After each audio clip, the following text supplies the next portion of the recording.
From NBC 10 News and Rhode Island Public Radio, this is political coverage you trust.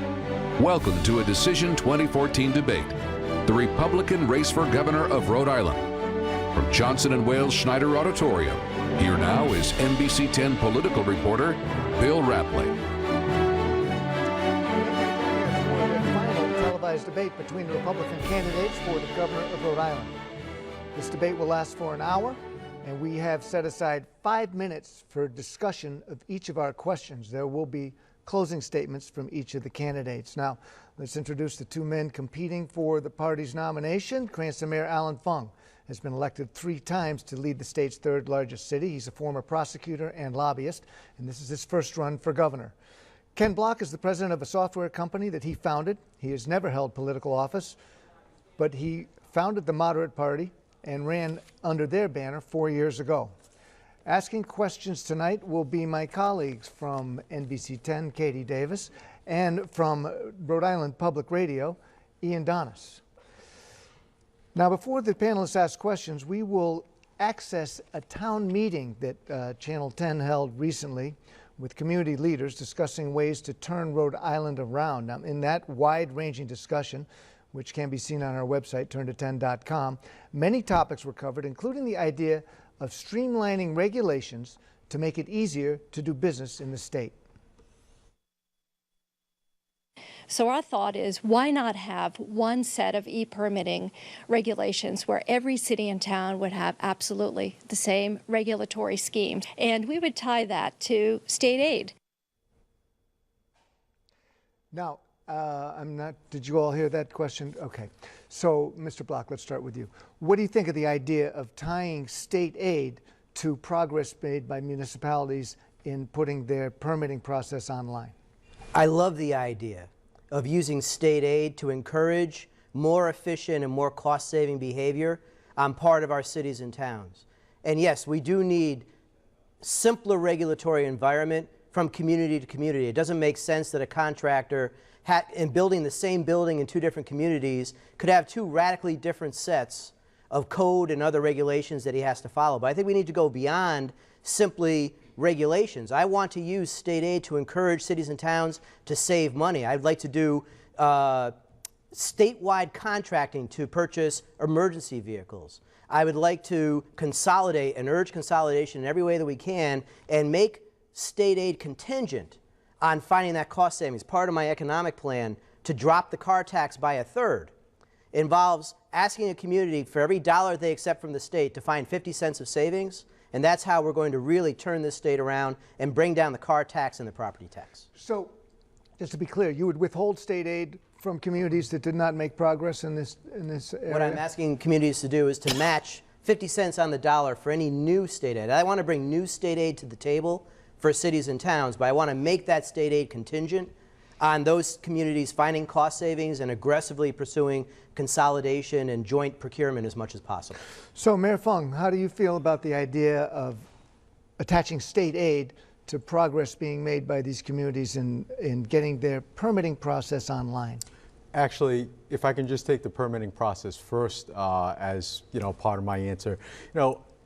Innovation like permitting and consistency in permitting is something that's needed throughout the state of Rhode Island, and municipalities need to really take that step towards making sure there's efficiencies there and that there's standardization amongst that in communities all throughout the state, so it's not you have trouble in one community but not necessarily in Cranston, because we have tackled many of the issues to ensure that many of the businesses that come in, many of the residents that have come in are not going to have some of those hurdles. In fact, we've put uniformity in place out front, but I think what is needed, and this is where I have the serious reservations about tying it to state aid, communities are doing already many of those initiatives on consolidation. We have been working together with many of the communities. For instance, Cranston is taking over the food services for the Pilgrim Senior Center in Warwick. We've joined with several communities in northern Rhode Island on healthcare purchases, save on those administrative costs. What communities really need is enabling legislation to help them, empower them to pursue more type of these joint initiatives. But the state as a whole, if we're going to move towards a uniform system, has to help many of those communities provide the uniform system in a direct benefit to all Rhode Islanders. But I think what Lori White was driving at in this question, or her suggestion, was that if municipalities have some skin in the game, if they have something at stake, they will be more inclined to pursue this effort to get everything online, onto the internet. Is that a good idea? Yeah, I think where the question might be, missing a little bit of what many of the mayors and town administrators are already doing. They have a stake in the game, because in Cranston, we treat every individual that passes through those doors as our customers. We have a stake, a vested stake, to make sure that they are up and running, getting their construction permit, getting whatever type of licenses that they need done in a timely fashion. But they have to come in person. It's through paperwork, correct? Absolutely. They've got to go through that process, and they've got to follow the process. But knowing the process is half the battle. But to tie it to state aid, because the more contingencies that you keep having on state aid when many municipalities are already struggling, is going to be a very difficult pill to swallow for many municipalities. So I'm not against moving towards more efficiencies, what many cities and towns are already doing and working together on. What I do have a concern and problem with is tying more state aids and not giving mayors and town administrators the flexibility, the legislation to manage their budgets. Before I come back to Mr. Block, what about standardizing the permits throughout the municipalities, throughout the state? It should be done. It really should be done, because it can't be that in one community you're going to have more problems versus in another community. Mr. Block, anything? Yeah, I mean, I'm sorry, Allan. It just sounds like you're more or less advocating to keep the status quo. And one of the big differences between us is I want to aggressively and as quickly as we can move away from politics as usual. And I believe we need to use state aid to strongly encourage our cities and towns to take the aggressive measures necessary, because, as you well know, some cities are more proactive than others, but they all seriously lag. They all have systems that are ancient. They all have processes that are based in paper. And none of this is conducive to a positive economic environment. It slows economic development down. And for those individuals who do business with multiple towns, they shouldn't have to know multiple different complex series and sets of regulations, rules, and laws. We need to standardize it as much as possible. I'm 100% with the Providence Chamber on this one. We need to encourage the fastest activity possible to squeeze the efficiency that we need out of our local governments. So, Mr. Mayor, how would you at least incentivize these communities to move forward on electronic And I think this is where I disagree with Ken, because many of the municipalities are already working towards these type of efficiencies. And this is where his lack of experience comes into play, because it's not just about dollars and cents. Municipalities need that flexibility to manage within their budgets. For instance, I'll take one issue, not even just related to permitting. Everyone thinks it's so easy on adjusting your COLAs, but not recognizing the challenge with respect to local municipalities. Many of the individuals that are in cities and towns have challenges because they may be tied to contracts, and that's why I was pressing for enabling legislation. So there are a lot of hurdles outside of just financial that mayors and town administrators really need in order to free their hands from many of the conditions that have been set in stone, whether it's by statute, regulations, or even in contracts that are, driving that type of bureaucracy. All right, let's go on to Ian Donis to ask our next question. Mayor Fung, let's start with you on this. As you know, Rhode Island cities and towns face billions, with a B, billions of dollars in unfunded health care obligations for retiree health care. Would you support moving those retirees into the health care exchange created by Rhode Island's version of Obamacare? I think what we really have to do, first of all, to address those OPEB claims is, because Cranston does have it, but our OPEB liability is not as large as many other communities, because not all of our retirees get it. We only provide it for police, fire, and I believe teachers have it as well. But many of the city workers do not get that retirement benefit. We have to tackle this issue on a global basis first, about whether or not we should be providing retirement benefits in perpetuity and what type of plan we should be providing to try to help reduce those costs, shifting the costs also away from the taxpayers and doing our best possible so that once individuals are Medicare eligible, if they are, that we shift it away from the local communities or even the state. That has to be the first prong of any tackling the problem rather than pushing it into the health source exchange, because I think that's a bigger global issue. Let me stop you there. OPEB, other post-employment benefits for the folks at home. What process would you use for moving your approach forward on tackling those unfunded liabilities? First of all, either not providing, OPEB health care, for those at home, retiree health care to any more going forward into the future, or limiting it, because one of the things that can make it more costly is if it's provided at a family plan. Similar to how you attack health care on the employment side, co-shares, making sure the co-shares and deductibles are type of limit. And like I said, also moving people, once they're eligible for Medicare, onto Medicare and off of a city or even a state system. Those are some of those reforms that can help, or even, like I said before, moving away from a family plan to a single plan, or even not providing it at all going forward is going to reduce those costs. Let's bring Mr. Block in here. What do you think about what you're hearing from Mayor Fung? Would you support moving these retirees into Rhode Island's version of Obamacare? The mayor's answer, as best as I could put my head around it, doesn't address the basic crisis with OPEB and the owing of billions of dollars by our municipalities. It's excellent to move future retirees into something different. But as with the mayor's approach to his pensions, where he has 21 employees in a 401k and he's touting that as a miracle, he still has a pension fund that's funded at 20% or 21%. Mr. Block, let's come back to the question. Well, I'm getting to the OPEB. And so moving new employees out doesn't solve the problem of the big bubble of debt or future liability that exists right now. Because that's a crisis, and that's something that your taxpayers owe, and we need to give them some relief, and you haven't done that with your proposal. So what would your plan be for tackling these billions of dollars in unfunded liability? So there's a number of things that can be done quickly. One of them is where you have a retiree who has a spouse who works, you should make sure that that spouse's employer is covering the health care and that the municipality is not. That's a way to take a big bite out of current costs of health insurance, and that's something you can do reasonably, effectively, and it doesn't in any way negatively impact those retirees. Just to close up this debate, we'll start with you, Mr. Block. Is there a time where you would support moving these retirees into Obamacare, or is that a non-starter for you? That's a local issue. When you talk about municipal employees, that's something that the governor's office doesn't have a direct role in.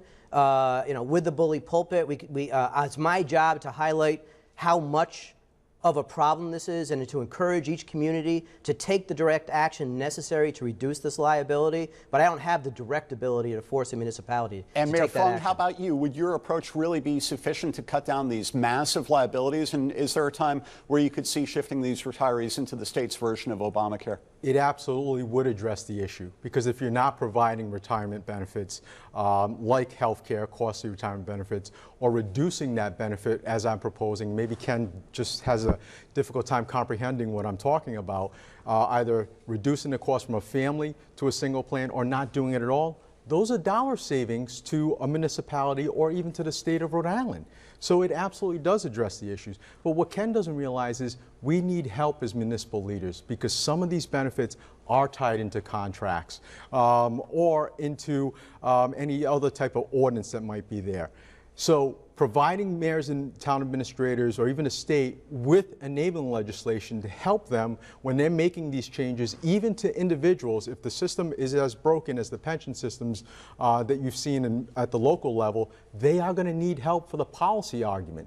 So that's what I'm advocating for. It's a two-prong approach. I'd rather tackle it on that front than having that discussion about moving them towards Obamacare. All right, let's go to the next question from Katie Davis for Mayor Fung.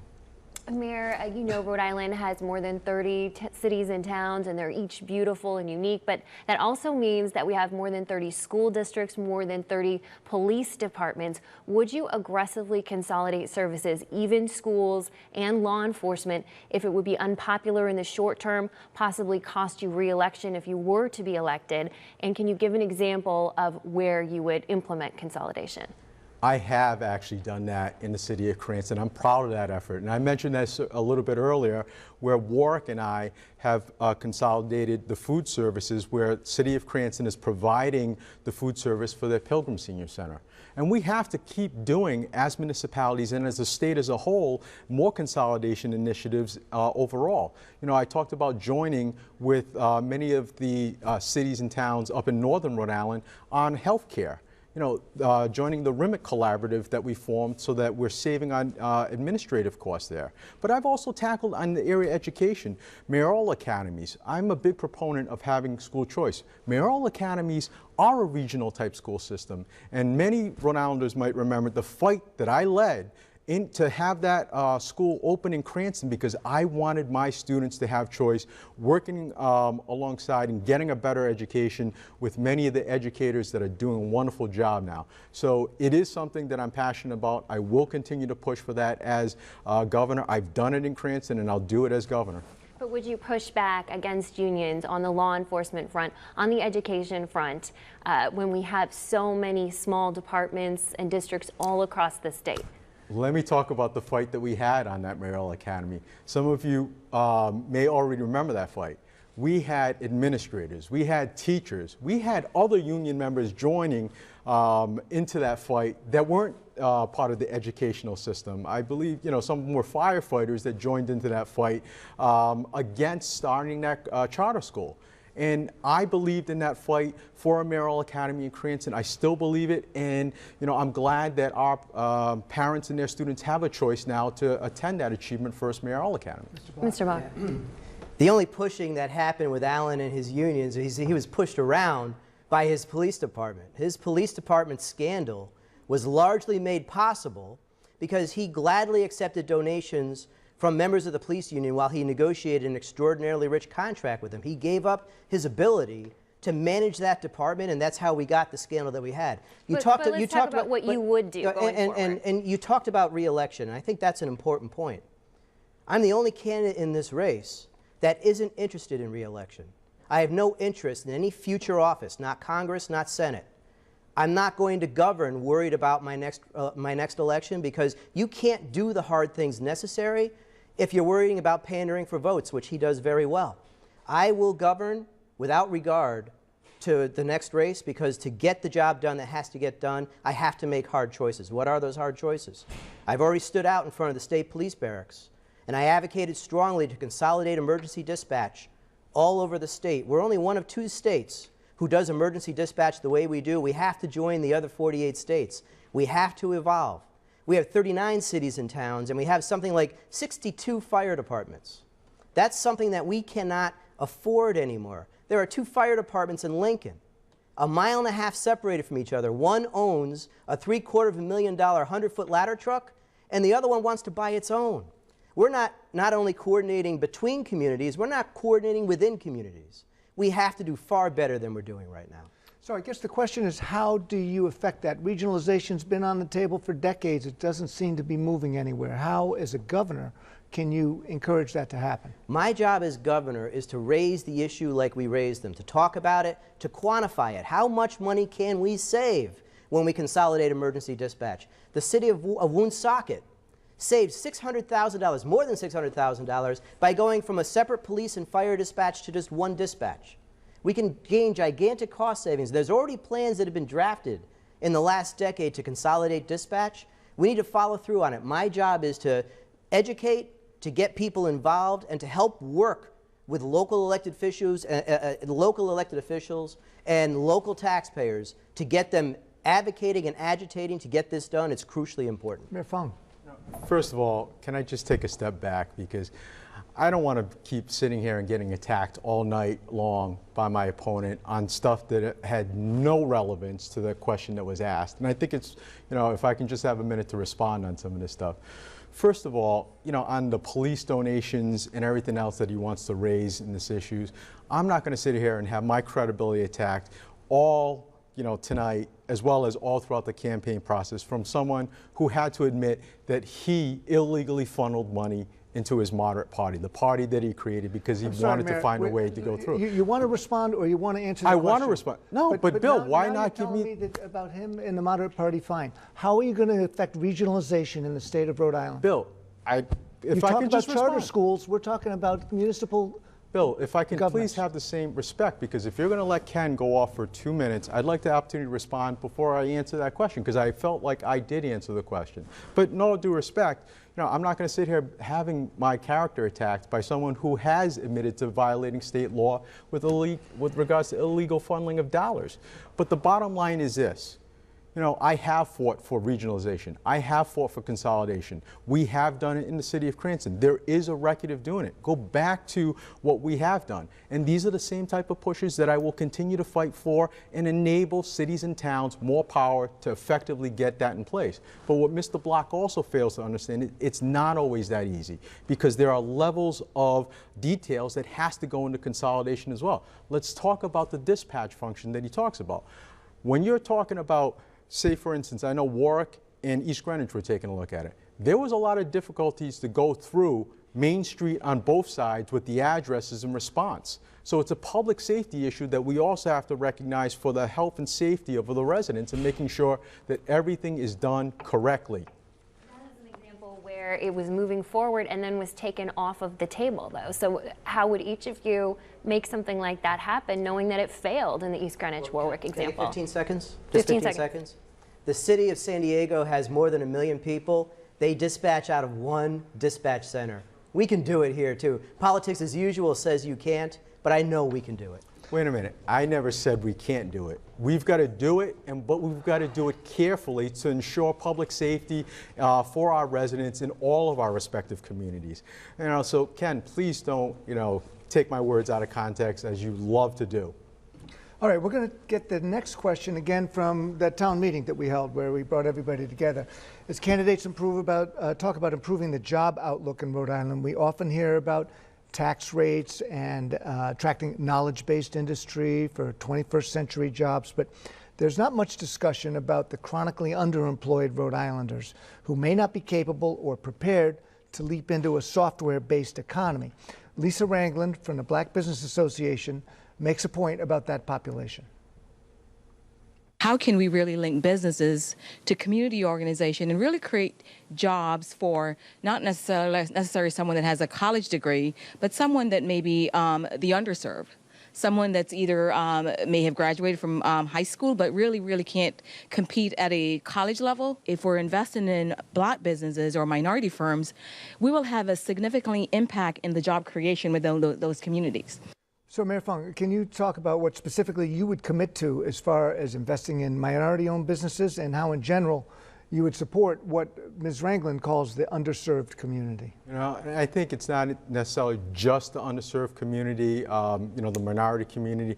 It's all individuals that have that necessary transition skills that are lacking to get into the workforce and the jobs of the future post high school, or if they haven't finished college. We've got to make sure that our workforce is prepared. We've been doing that as mayor, working together to ensure that there are proper on-the-job training so that many individuals can have that opportunity to be, whether it's in an office setting or within a company, to learn many of those skills, because I think that's critically important.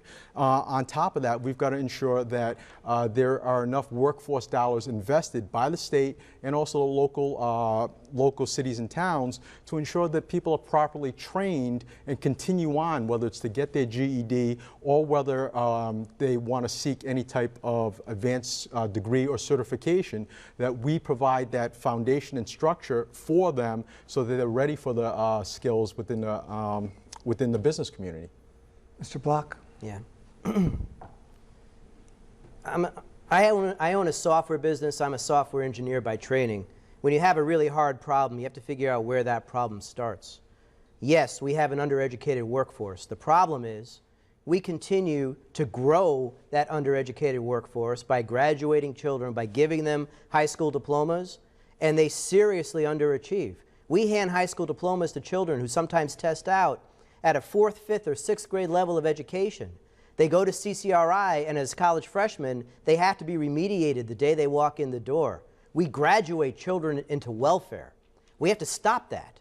The way we stop that is identifying children in kindergarten who have deficiencies already coming into kindergarten. Identify the children who are going to lag and give them the help they need. The most successful states at doing that are Florida and Oklahoma.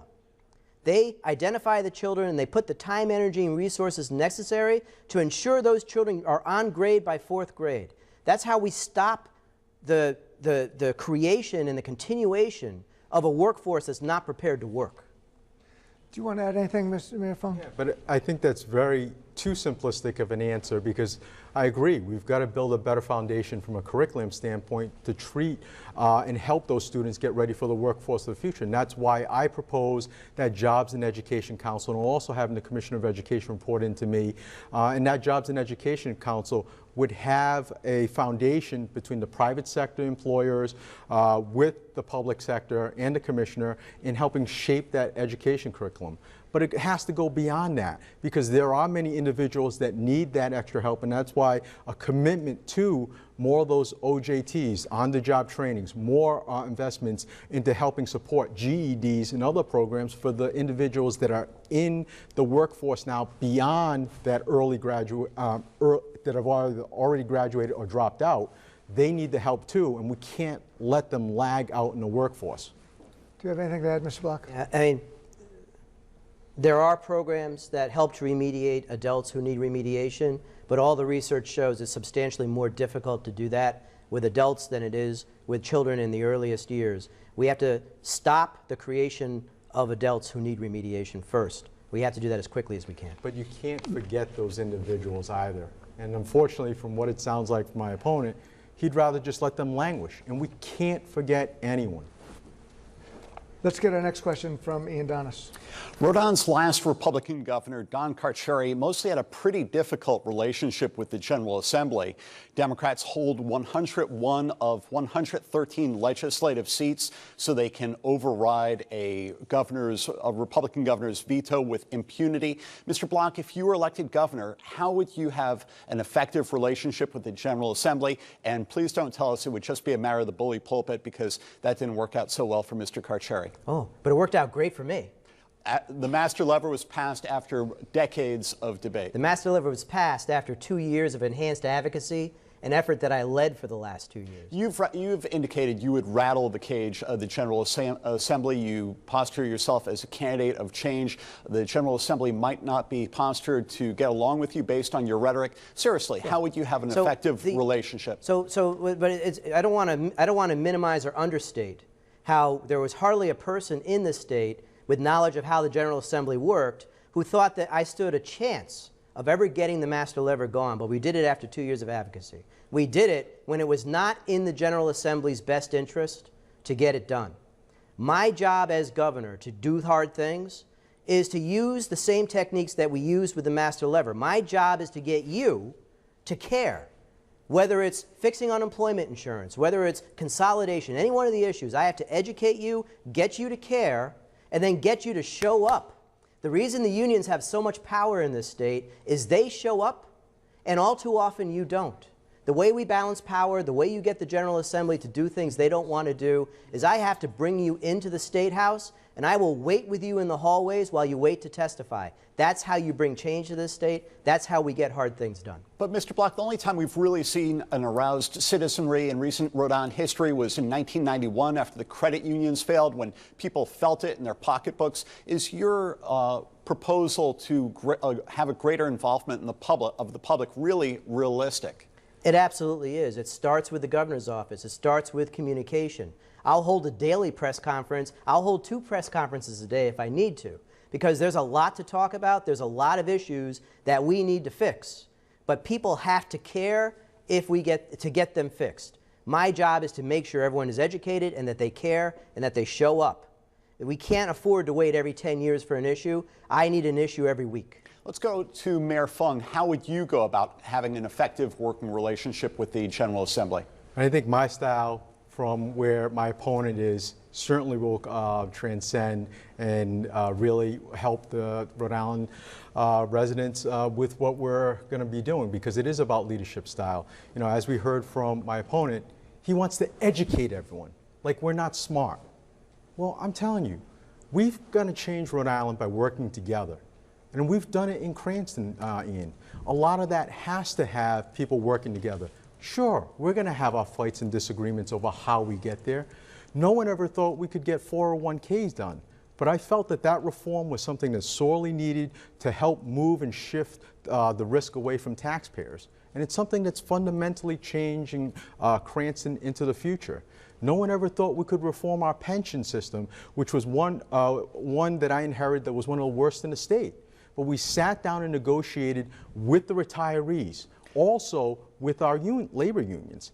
This is how we can get things done, having that start, but also... Mayor Fung, I'd like you to comment on your opponent's belief that he could exercise the bully pulpit to get the public involved on behalf of change. Is that realistic in your view? You can't do it all the time. Not everything is a fight.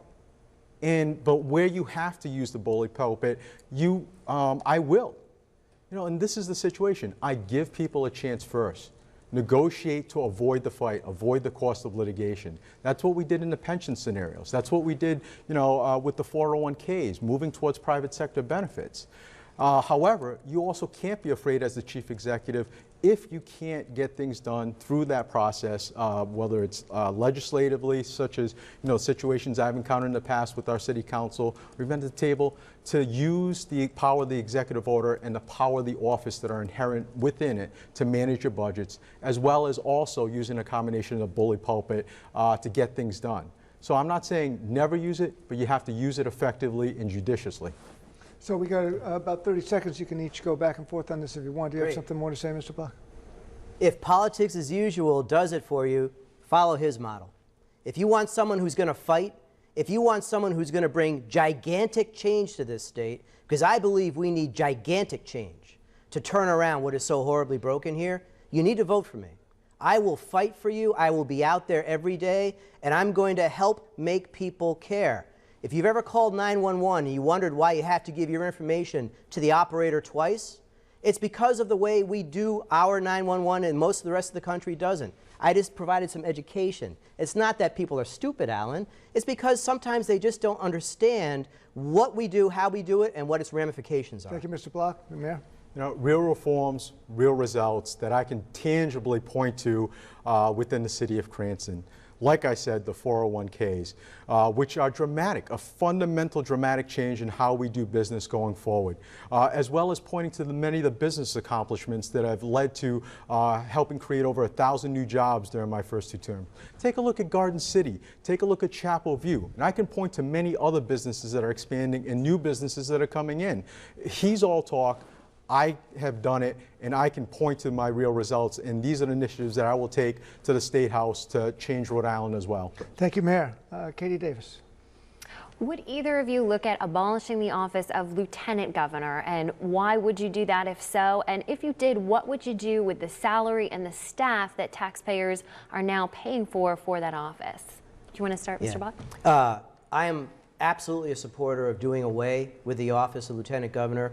I believe that if we have to have a lieutenant governor, first of all, that person needs to serve on a ticket and be a ticket with the governor. They need to be of the same party. They need to have the same mindset, and they have to believe in the same way of doing business and the same kind of change that's needed in this state, because God forbid something happens to the governor. The lieutenant governor should keep the same motion and the same momentum that governor had before. That being said, whatever money we're spending on the office of Lieutenant Governor is too much. There is no constitutional duty except to wait for something bad to happen to the governor, and we just need to do away with that office, move the Lieutenant Governor in, make it a cabinet position inside the governor's office, and give them a portfolio of work to do. Mayor Fung? I'd rather see the Lieutenant Governor's office run as a ticket because you really have to have a person by your side that's willing to be there in your stead, implementing some of the reforms and policy initiatives that you're driving, to be that champion in addition to what the chief executive is also doing. Any organization, any leader has that go-to person, and I feel that it could be more effectively utilized if we amend the Constitution to provide more statutory powers to that Lieutenant Governor's office, working in conjunction to better our state of Rhode Island, but as a team, because we really need a team working together to implement one overall objective instead of having two potentially individuals working in different directions because of partisan politics. But are we wasting taxpayers' money in having the office at all? Would we be better off without it? We could use it a lot more effectively now. Because of the lack of duties, you can shape that office if the individual's willing to work with you and put responsibilities and duties and even possibly consolidate. When I talk about consolidate, let's think about if that person's someone that can be your right-hand person, taking over as a cabinet function so that maybe you save on that administrative cost for a cabinet duty. Mr. Bach. I don't think the office should exist. I believe in smaller government. I would remove the office. I would save that money, and again, make the lieutenant governor a member of the governor's inner circle with only shared staff with the governor's office as it is. So, are you saying you're not supporting Catherine Taylor? Catherine Taylor as lieutenant governor is a wonderful choice. Catherine Taylor with an entire staff dedicated to a job that has no constitutional duties. I have a problem with that. All right, let's go back again to our town meeting. We've got a question from business owner Carl Wadenston, whom you all may be familiar with. He says, the most important accomplishment that the next governor can aim for is to change the culture of the state. We don't accept that there isn't a better way to do this. We want to be a curious state, that we can ask questions of the people that lead us and show them better ways and be a low-cost state in services that we provide, and then dollars come back to the state. So if they could change the culture, they don't need to do anything else in the state. Well, I doubt that any of you argue with the idea that the culture of the state needs to change. Mr. Block, what do you think you can do to affect that? I'm an expert at making things run more efficiently. I'm an expert at helping to make government run more efficiently. Whether it's the way we contract with the DMV, the way the DMV operates. Why is it when you go to the Department of Motor Vehicles, you have to pack a snack and a lunch to get a driver's license or a registration? That's broken government. It's government at its worst. The computer system at our DMV was installed in the 1980s. The vendor who's been trying to upgrade that for 10 years has failed in 3 other states to deliver a working system. They were kicked out. But Rhode Island doesn't kick them out. We encourage them, and we even give them more money. We have to run government smarter. We have to run government leaner. We need to consolidate at the state level. Why do so many state employees, more than 10,000, still fill out a paper-based timesheet? The issues that we've raised in this campaign are simply the tip of the iceberg. There's gigantic savings that we can give back to taxpayers by getting our act together, by instead of using a 1980s or an 1800s mindset in how we do government, joining the 21st century, becoming better at it, faster at it, and delivering better value for taxpayer dollars. But I guess the question is, how do you make it happen? You have to have a governor who has made it his priority to get it done. You get it done by doing different types of contracts. We should be suing our vendor who failed to deliver the Department of Motor Vehicle System. I don't believe the contract we signed allows us to do that. That's a problem with how we do business. You have to have the federal government estimates that there's $200 million of waste and fraud in our Medicaid program alone. Rhode Island typically finds about $10 million a year. That's a failure of government to do a better job at finding and protecting taxpayer dollars. It comes from the governor's office. So, Mayor Fung, how do you deal with this question that Carl Wadenston put forth about changing the culture of the state? We put into place a governor that's already done it. I've mentioned on numerous occasions tonight already about the consolidation initiatives, about many of the things that we've done to move towards private sector policies and benefits into the public sector. So we need an experienced governor. I'm that type of person that has done this. It's not just about talk, it's about action.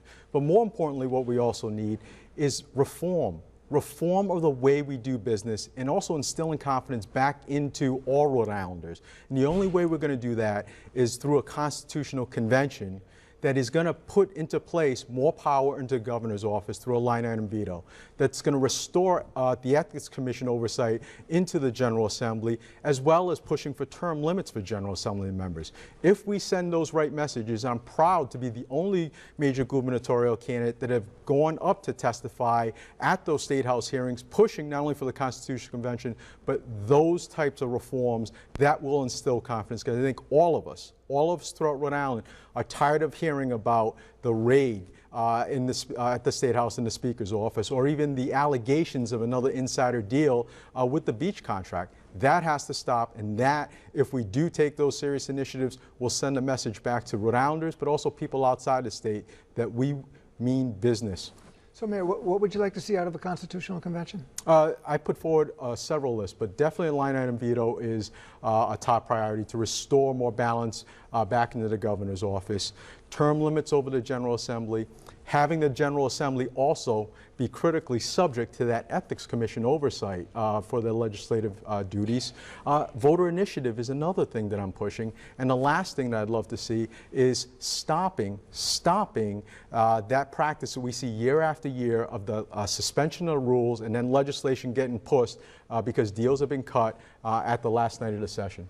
And would you like a constitutional convention, Mr. Block? Do you also support term limits for legislators? I do. We came out many months before Allan even began talking about any of these issues. I absolutely support a constitutional convention. We have to get a governor's line item veto. We've been talking about that since last year. We need the Ethics Commission to be re-empowered. I testified at numerous hearings to re-empower the Ethics Commission. I didn't see you there, Allan. So one of the differences in leadership between us, while he talks about some of these things, I've actually done them. I've been at the State House. I've pushed back. I was there testifying against expanding arbitration. I was there testifying to re-empower the Ethics Commission. I led the effort to get rid of the master lever. I've done it. I know how to work inside that legislature. We've done it successfully. That's how you make real change in this state. Well, we've got just a little bit of time left, so we're going to get off of the 5-minute discussions and ask some questions that maybe warrant just a little bit quicker answers. Let's start with you, Mr. Block. Would you be interested in privatizing any government services if you were governor? Yes, and the #1 target is our malfunctioning Department of Motor Vehicles. I personally do as many transactions as I can at AAA because I can get in and out very, very quickly. But yet at our DMV headquarters in Cranston, it can take hours and hours to get the same type of transaction done. In Florida, you can get your motor vehicle license done anywhere, usually within 5 to 10 minutes of where you are, in about 15 minutes. They privatized it. Yes, we need to look carefully at privatization across the board, and where it makes sense and where it works and gets us better results, we need to do it. Mayor Fung. I also support privatization, and we've done that in the city of Cranston in different areas. But one of the, for instance, many people remember the crossing guard fights that we've had, and it's still to this day privatized. We've also had the privatization of our sewer treatment plant. So privatization can save dollars, particularly with respect to the benefits that could be provided that are now no longer on the public dollar. With respect to the state budget, we have to take a look at privatization in various different departments, but even also our quasis. I'd love to see whether or not a transportation company from outside can take the services of Ripter and run it in the black and make sure that it's run efficiently with the best services for all the residents there. There are a lot of different areas that we should consider, but one of the also the flip sides that we have to take into consideration is to see some of the contracts that are out there already and see if we can take some of those services back in-house, adding more job responsibility and functions to many of the duties within either employees or departments as well, because it can work both ways. Can you point to one? There are tons of contracts out there, but what I'm referring to is we've done that in Cranston too. For instance, when we first got into office, we saw that there were contracts for landscapers originally that the union members were willing to take on more added responsibilities and work, and we cut that contract out initially. My friends over at ecori.com have asked whether or not you would continue the Climate Change Coordinating Council that was established by Governor Chafee. And whether you think that work in that effort could create a green jobs industry in Rhode Island. For me? Yes, Mayor. First of all, climate change is a very difficult issue. I'm not a scientist, but there can be no denying that, there are changing weather patterns all throughout our country, as well as within the state of Rhode Island as well. And we've encountered a lot of that with many of the serious flooding issues in the city of Cranston. So I would support keeping at least a decision-based council together to discuss some better options with respect to planning, conservation, what we can do to help mitigate some of the things that we can control. Climate Change Coordinating Council, would you continue? I'm not familiar with the council. I think it's not a bad idea to have options made available and being kept apprised of the latest research and that sort of thing. If that's the work product of what that council is doing, I think it would make some sense to let it keep doing its job and making sure we stay on top of what's happening. Massachusetts has an educational system that's ranked pretty much #1 in the country versus where Rhode Island stands. What do you, Mr. Block, think Massachusetts has done right, and what can Rhode Island learn from that? Teacher evaluations and high-stakes testing in the form of the MCAS. That's why Massachusetts went from having a very poor educational system to having an excellent educational system. And in Rhode Island, we've moved further away from those things instead of moving towards them. As governor, I will move us towards those goals as quickly as possible, with the caveat being that we have to solve the problem of children falling far behind. A high-stakes test of a junior, and we find out that they have a 5th grade level of education, the only thing we learn is that we blew that child's education. We have to do better. Mayor Fung, what from Massachusetts could Rhode Island adopt? I similarly support, the testing standards, but also the teacher evaluations for accountability that really needs to be implemented within our educational system. But I would even go further, and that's why I propose creating that Jobs and Education cabinet that would integrate both the private sector needs into our educational system, so that there's a curriculum based on what the private sector truly needs for the student workforce that's coming out of our not only high schools but our college and educational system. We also have to start breaking down the silos with education versus government. We've seen all too long, far too long, that there's always been, at the local level particularly, we're the school sides, you can't tell us what to do. But jobs, our economy is dependent on a sound educated workforce. That's why I propose having the Commissioner of Education report into me as governor, because you've got to tie all of this together, because jobs can lead to a better educated workforce leads to more jobs in our state. An awful lot of this campaign is about, you have various ideas, but when it comes to whether or not you can make them come true, has to do with leadership. So I'm wondering if you know, Mayor Fung, if you can point to a Rhode Island politician or somebody outside of politics that has shown some type of leadership that you find commendable, that you would aspire to. Sure. One person that I had the opportunity to work with and get ideas from, I toured VR Industries in Warwick yesterday, was Governor Allan, former Governor Allan. During the time that he was governor, he helped create an environment where I believe it was close to 40,000 jobs during his 2 terms in office.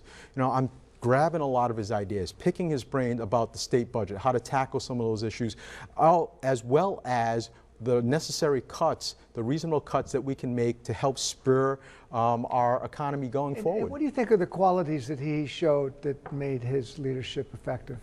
He and I exude a lot of that same type of leadership skill, where we're working together, making sure that we take all constituencies, concerns into play. It's not just one way to do it and that's it. We look for all possible solutions, craft our own, and then set that vision out there.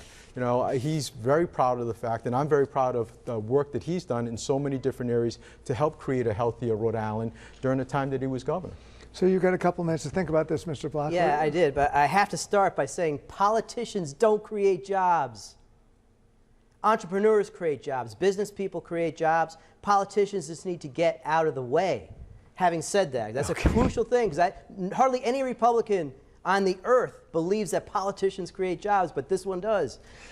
Listen, that's not the question, Mr. Block. Governor Weld is my role model. Governor Weld, a Republican in Massachusetts, worked with an all-Democrat General Assembly, or nearly all-Democrat General Assembly, and solved an awful fiscal crisis. He took Taxachusetts and set it on the path to become Massachusetts again. We need to follow that same model. He had his economic crisis. We have ours.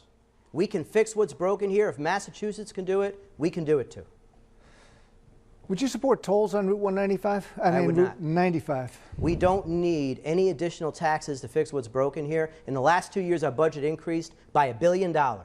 We have to get control of our spending and turn some money back to taxpayers. Mayor Fung, would you like to see tolls on 95? You know, I wouldn't like to see it because I don't like having increases, but I wouldn't rule it out as an option depending on, you know, where those dollars could be effectively used if it is an option. I'd keep it as a tool.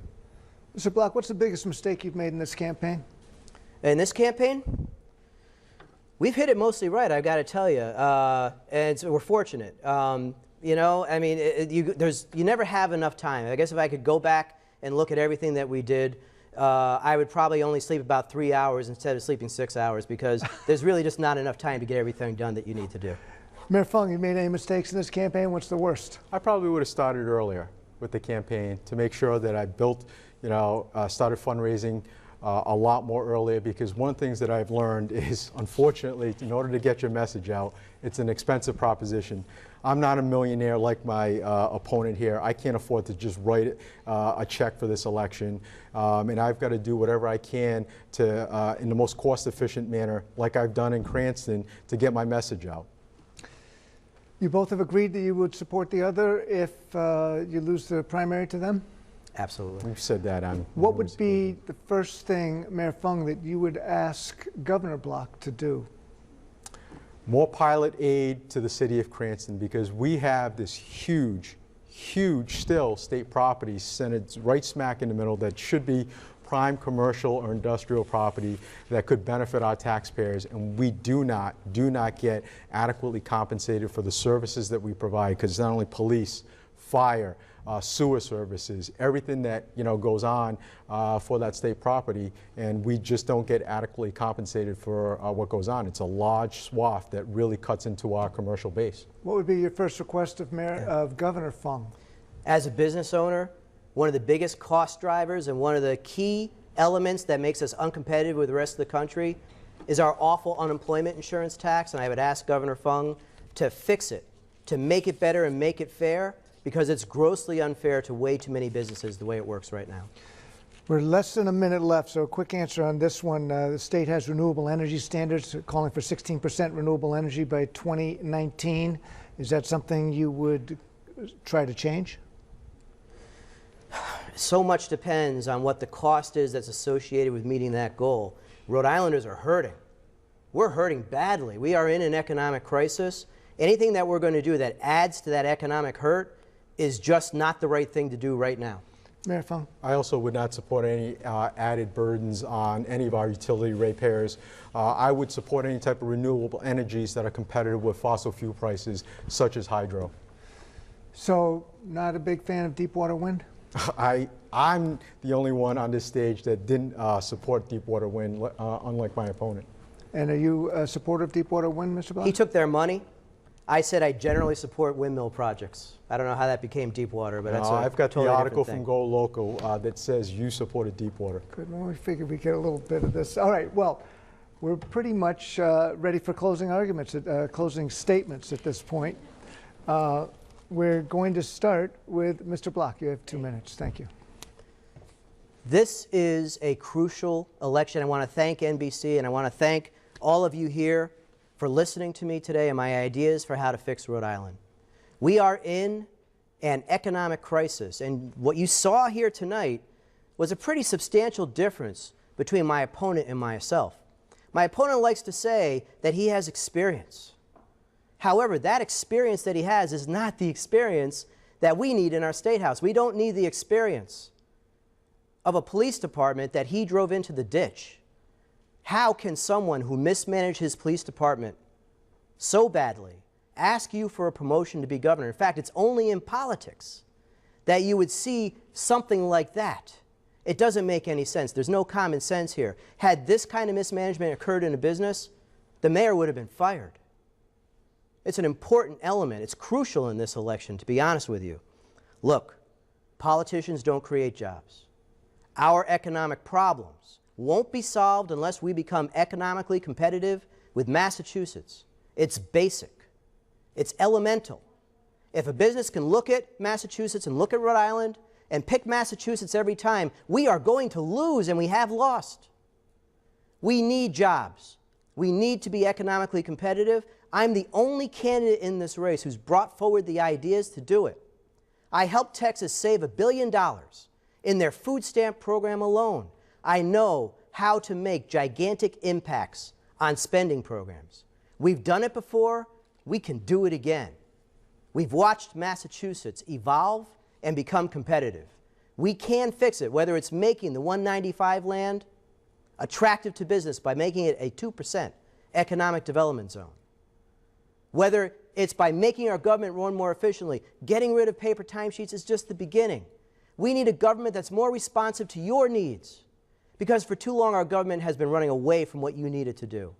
We have to modernize. We have to get our act together, and I want to be that person to bring the kind of change that we so desperately need in this state. If you're happy with the politics as usual, vote for him. If you want real change and you want to get a change agent into the office of governor, help me. Vote for me on September 9th, and let's get this state fixed together. Thank you, Mr. Block. Mayor Fung.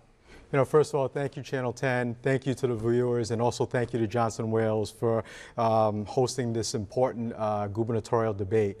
You know, tonight, you actually heard a very stark contrast between myself and my opponent.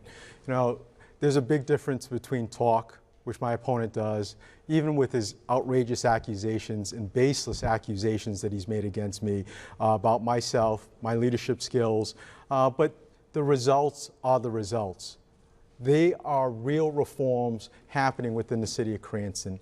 People can see it. Take a drive through the city of Cranston, Garden City, Chapel View. I'm proud of that fact that I had a hand in helping the developers, helping many of those retailers get up and running. I'm proud of the fact that we've created a business environment where over 1,000 new jobs have been added, and more are coming. In fact, there's a medical manufacturer up in the western side of Cranston that's doing a $4 million expansion that's going to add 125 new jobs. These are real businesses, and they will only expand if they have trust in a chief executive that is going to work with them, which I've done in Cranston. And this is what I'm committed to all business owners throughout the state of Rhode Island. I will work with you.